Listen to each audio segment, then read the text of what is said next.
ബോച്ചയായി വളരുന്ന സമയത്ത് അരീക്കോടിൽ നിന്നാണ് ഫാൻസിൻ്റെ ഒരു തുടക്കമെന്ന് പലരും പറയാറുണ്ട്. എന്താണ് അതേക്കുറിച്ച് തീർച്ചയായിട്ടും ഞാനും അങ്ങനെ പറഞ്ഞു കേട്ടിട്ടുണ്ട്. ഞാൻ 10-12 വർഷം മുമ്പാണ് കാസർഗോഡ് നിന്ന് റൂട്ടിലൂടെ തിരുവനന്തപുരം വരെ 812 കിലോമീറ്റർ ഓടി വേൾഡ് റെക്കോർഡ്, അങ്ങനെ ഒരുപാട് റെക്കോർഡുകളൊക്കെ കിട്ടി.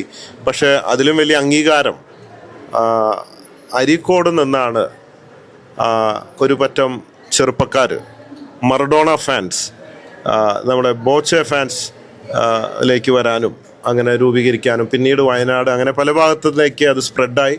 നാടൊന്നാകെ എല്ലാ ജില്ലയിലും ബോച്ചെ ഫാൻസ് ചാരിറ്റബിൾ ട്രസ്റ്റ് ഉണ്ട്, വലിയ പ്രവർത്തനം കാഴ്ചവെക്കുന്നുണ്ട്. അതൊക്കെ തുടക്കം ഇവിടുന്ന് കുറിക്കാൻ സാധിച്ചതിൽ അതിയായ നന്ദിയുണ്ട്. വാർത്തകൾ നേരത്തെ അറിയാൻ ഫേസ്ബുക്ക് പേജ് ലൈക്ക് ചെയ്യൂ, ചാനൽ സബ്സ്ക്രൈബ് ചെയ്യൂ.